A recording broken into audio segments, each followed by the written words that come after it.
ಪ್ರಿಯ ಬಂಧುಗಳೇ, ನನ್ನ ಮುಂದೆ ನೀವೆಲ್ಲ ಕೂತ್ಕೊಂಡಿದ್ರೆ, ಹಾಗೆಯೇ ಅತಿರಥ ಮಹಾರಥರು HRK ಪ್ರಸಾದ್ ಸರ್, ಹಾಗೆಯೇ ಶೈಲಜಾ ಮೇಡಮ್, ಹಾಗೆಯೇ ಈಗ ತಾನೇ ಹಾಡಿ ಹೋದಂತಹ ಶ್ರೀಯುತ Prasad Thimmaiah.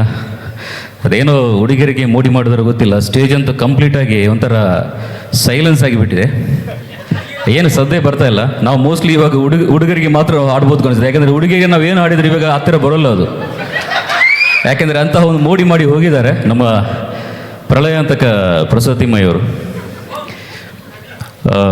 Anyway, jokes apart, actually ಇವತ್ತೊಂದು ಶುಭ ದಿನ.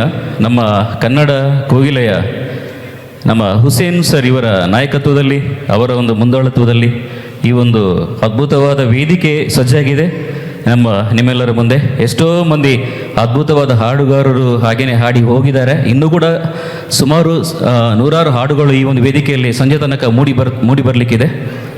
ಹಾಡಿದಂಥ ಎಲ್ಲರೂ ಕೂಡ, ಹಾಗೆ ಇನ್ಮೇಲೆ ಹಾಡುವಂಥ ಎಲ್ಲ ಹಾಡುಗಾರರಿಗೆ ನಮ್ಮ ಪರವಾಗಿ ಶುಭಕಾಮನೆಗಳು, ಶುಭಾಶಯಗಳು. All the very best. ಚೆನ್ನಾಗಿ ಹಾಡಿ. ನಾವು ಇದ್ದೀವಿ. ನಾನಂತೂ ಮೂರುವರೆ ತನಕ ಇರೋಕ್ಕೆ ಟ್ರೈ ಮಾಡ್ತೀನಿ ಖಂಡಿತ.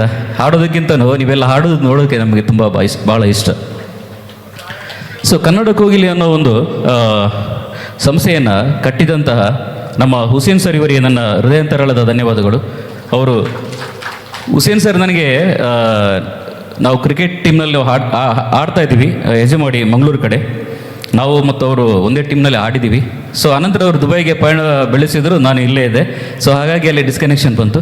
ಬಟ್ ಇವಾಗ ನಮಗೆ ನನ್ನಂಥ ಒಂದು ಅಪರೂಪದ ಗಾಯಕನಿಗೆ ಬಂದವರು ಸ್ವಾಗತ ಕೊಟ್ಟು, ಇನ್ವಿಟೇಷನ್ ಕೊಟ್ಟು ನನಗೆ ಆಡಲಿಕ್ಕೆ ಇಲ್ಲಿ ಅವಕಾಶ ಕೊಟ್ಟಿದ್ದಾರೆ ಈ ವೇದಿಕೆಯಲ್ಲಿ, ಇಂಥವರ ಸಮ್ಮುಖದಲ್ಲಿ. ಸೊ ನಾನು ಅದಕ್ಕೆ ನಿಜವಾಗಿ ಕೂಡ ಆಭಾರಿ ಅಂತ ಹೇಳೋಕ್ಕೆ ಇಷ್ಟಪಡ್ತೀನಿ. ಹಾಗೆಯೇ ಓಂ ಪ್ರಕಾಶ್ ಸರ್, ನಮ್ಮ ರಾಜು ಸರ್, ನಿಮಗೆಲ್ಲರೂ ಕೂಡ ನನ್ನ ಹೃದಯಾಂತರಾಳದ ಧನ್ಯವಾದಗಳು. ಈ ಸಂಘದ ಎಲ್ಲ ಸದಸ್ಯರಿಗೂ ಕೂಡ ಇನ್ನು ಮುಂದಿನ ಇದೇ ತರಹ ನೂರಾರು ವರ್ಷಗಳ ಕಾಲ ವಾರ್ಷಿಕೋತ್ಸವನ ನೀವು ಆಚರಣೆ ಮಾಡ್ತಾ ಇರಬೇಕು ಅನ್ನೋ ಒಂದು ಶುಭ ಹಾರೈಕೆಯೊಂದಿಗೆ ನನ್ನ ಈ ಒಂದು 2 ಮಾತನ್ನು ಮುಗಿಸ್ತೀನಿ. ಧನ್ಯವಾದಗಳು. Thank you so much.